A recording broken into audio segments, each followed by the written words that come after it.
বন্ধু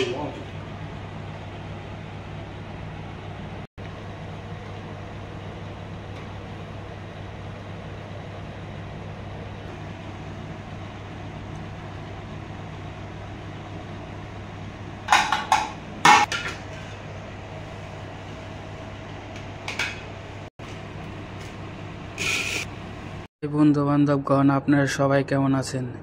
আজকে বানাইতে যাইতেছি কুয়েত মুজমুজ। কুয়েতিদের ফেভারেট, আমারও ফেভারেট, অনেক ভালো লাগে খাইতে। ওই তোমার লাহাম আনছে 10 কেজির মতন, তারপরে কাটছি, কাটানোর পরে টুকরা টুকরা করে কাটছি, কাটানোর পরে ভালো করে ধুইছি, ধোয়ানোর পরে তোমার পরিষ্কার করছি, পরিষ্কার করে আলাদা করে রেখে দিছি। রাখানোর পরে তোমার ওই চুলা জ্বালাইলাম, চুলা জ্বালানোর পর চুলার উপরে একটা পাতিল দিয়েছি, পাতিলে মধ্যে জল বইরে তোমার চুলার উপরে রাখলাম। রাখানোর পর জলটা গরম করতেছি, গরম করার পর হালকা পরিমাণে গরম হলে পরে ওটার মধ্যে লাহাম দিয়ে দিলাম। লাহাম দেওয়ার পরে জলটা গরম হইব, বলকাইব, হিসুমকে তোমার ময়লা বাইরে লাহামের থেকে ওই জলটা ফেলাই দিম, ফেনার মতন ময়লা ওটি সব। ঠিক আছে, কতক্ষণ 10-15 মিনিটের মতন ওই তোমার পরিষ্কার করো। পরিষ্কার করার পর যদি ভিডিওটা ভালো লাগে আপনাদের লাইক অ্যান্ড সাবস্ক্রাইব করে দেন প্লিজ। তোমার 10 মিনিটের মতন পরিষ্কার করলাম ভালো করে। ওই তোমার ওই ময়লারা পরিষ্কার করে পেঁয়াজ, রসুন, তারপরে টমেটো, গোলমরিচ, ফ্রেশ এটি সব ভালো করে কাটলাম, গুছি গুছি কাটার পরে তোমার ওই তোমার লাহামের ভিতরে তোমার ডেকের ভিতরে দিয়ে দিলাম। ডেকের ভিতরে দেওয়ার পরে তোমার 1 চামচ জিরার ফাঁকি, 1 চামচ তোমার হলুদের ফাঁকি, হালকা পরিমাণে ব্ল্যাক পেপার, হালকা পরিমাণে তোমার সস পাতা আর এলাচ, দারচিনি আর তোমার আস্তা বাড়া যত আছে ওই তোমার ভিতরে দিয়ে দিলাম। দেওয়ার পরে কতক্ষণ পরে একটা নাড়া দিলাম। নাড়া দেওয়ার পরে তোমার ওই মোটামুটি একটু মিক্স করে দিলাম, সাথে সাথে লবণও দিয়ে দিলাম। ওই লবণ আইডিয়া করে দিতে মোটামুটি তোমার জলটা যেন খাইতে মিডিয়াম পরিমাণে দিয়ে দিলাম। লবণটা দেওয়ার পরে ডাইকা দিমু, তোমার ওই ডাইকা দিমু ভালো করে। দেওয়ার পর গাতারা দিয়ে দিমু। দেওয়ার পরে জলটা গরম যে লাগব ওই সময় থেকে 45 মিনিট হিসাব করা লাগবো। ওই তোমার ঘুরবো, ঠিক আছে, চাক্কারা ওই সময় থেকে 45 মিনিট হিসাব করা লাগবো। ঠিক আছে, তার আগে থেকে হিসাব করলে হবো না। তারপরে আলাদা পেঁয়াজ তোমার কাটছি হাঁসু বানানোর জন্য, ওই আলাদা করে তোমার এটা আমার মজা। ঠিক আছে, দেখাই দিলাম একটু বাইরে যায়, কিন্তু সব এলাম কাজ করি আমি, তোমার স্টান লাগাই না। ঠিক আছে, ওই তোমার হাঁসু বানামু। আগে থাকতে পেঁয়াজটা কাটা রাখছি, তোমার ওই করে কাটানোর পর একটা মুগলার ভিতর পেঁয়াজ দিয়ে দিলাম। দেওয়ার পরে চুলার উপরে দিয়ে দিলাম, চুলাটা জ্বালাইয়া তারপরে গরম পানি বা পানি দেওয়ার পরে হালকা পরিমাণে সাথে সাথে পানি দেওয়া নেবো। লাল কালার যে কালাইব পেঁয়াজের থেকে ওই সঙ্গে হালকা পরিমাণে জল দিয়ে লাগবো। জল দিয়ে দিলে পরে তোমার ওই লাল কালার হইব পেঁয়াজটা লাল কালার হলে সুন্দর একটা খাইতে একটা টেস্ট হয়। ঠিক আছে, তারপর যেহেতু অয়েল দিয়ে দিলাম আইডিয়া করে।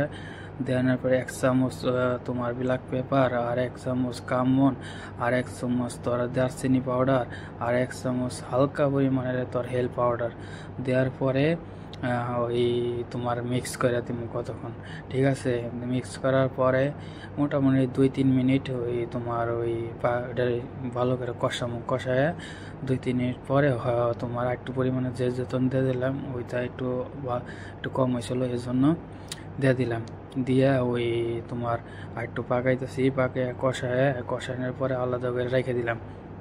রাইখা দেওয়ার পরে 45 মিনিট হওয়া যাওয়ার পরে তোমার ওইটা খোলাই দিলাম, বন্ধ করে দিলাম। সইলা বন্ধ করে দেওয়ার পরে তোমার ওই একটু পর খুললাম ওই তোমার গাতারা ওই জিতের। ঠিক আছে, খোলা আনার পরে তোমার ওই দেখুন যে মুরগি এই তো লাহাম হয়েছে না হয়েছে। ঠিক আছে, ভিডিওটা যদি ভালো লাগে আপনাদের প্লিজ লাইক অ্যান্ড সাবস্ক্রাইব করে দেনা। ওই তোমার আলাদা করে উঠে হালাইতেছি, দেখছি ওইসে চেক করে। ঠিক আছে, তোমার হয়ে গেছে, চাকু দিয়ে চেক করছি। ঠিক আছে, তারপরে ওই তোমার আলাদা করে ফ্রেম তোমার আগে থাকতে 15 মিনিট গরম করে রাখছি। গরম করে রাখার পরে ওই তোমার ফ্রেমের প্লেট আছে না, প্লেটটা ওই গাছ দিয়ে রাখছি, ঠিক আছে, জানি তাড়াতাড়ি করে দেওয়া যায়, ঠিক আছে।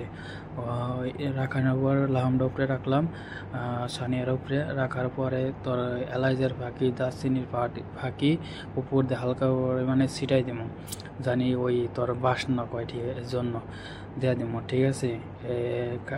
বাসনা কয় ভালো, ঠিক আছে, যদি থাকে রং তোমার ওই কালারের জন্য তাহলে ওটাও দেওয়া পারেন, জানি আরও দেখতে সুন্দর দেখা যায়। আমি দিই নি, আমার মন চায় নেই, দিই নি, এই জন্য ভিতরে দিয়ে দিলাম। 15 মিনিট তোমার ওই ফ্রেমের ভিতরে থেকে দিব, তারপর সুন্দর একটা কালার আইব, ওই তোর মোটামুটি দেখতে অনেক সুন্দর হয় ফ্রেমটা, ঠিক আছে। তোমার 15 মিনিট পর বন্ধ করে দিলাম চুলা, আর একটু ধুয়ে দিলাম চুলার ভিতরে, আর একটু কালার আইব এই জন্য। তারপরে হরাই দিলাম। আগে থাকতে আমি তোমার চাইল ভিজাই থুইছিলাম 40 মিনিট থেকে 1 ঘন্টা আগে, তো ওই চাইলটা ওই তারপরে জলটা ফালাই দিছি, ওই জলটা একটা পাতিল নিছি, পাতিলের ভিতরে চাইলটা ঢেলে দেওয়ার পরে তোমার ওই লাহামের জল আছে না, জলটা ওইটার ভিতরে ঢেলে দিয়ে দিলাম, দেওয়ার পরে হালকা পরিমাণে লবণ দিয়ে দিলাম, ঠিক আছে।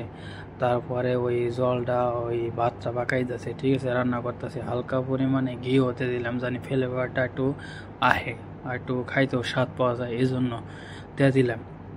তারপরে তোমার জলটা ভাতে কেরম হয় ওই আইডিয়া করে তোমার জলটা রাখতে হইব, ঠিক আছে। আমার এই চাকনি থেকে উঠে রাখলাম, কতটুকু বেশি আসলে, এই জন্য রাখানোর পরে 70% পাকাইতে হইব, ঠিক আছে। 70% পাকাইলে এবারে আর 15 মিনিট তোমার ওই আলাদা করে রাখুম, ঠিক আছে, মানে ওই হাদির দিয়ে রাখলে পরে 15 মিনিট গাছ দিতে বন্ধ করে দিলে পরে সুন্দর চাল, মনে কর ওই আস্তে আস্তে বা তোর চাল হবো, ঠিক আছে, শুকনা শুকনা চাল হইব সুন্দর।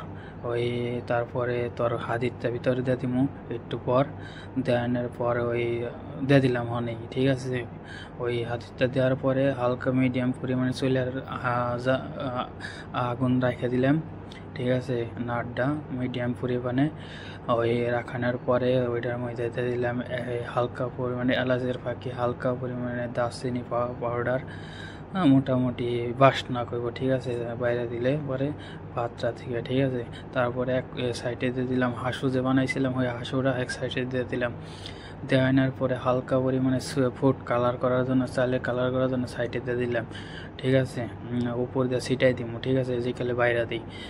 তারপরে 15 মিনিটের জন্য বন্ধ করে থেকে দিব, ঠিক আছে। 15 মিনিট পর ওই দেখেন সুন্দর কালার হয়েছে, ঠিক আছে।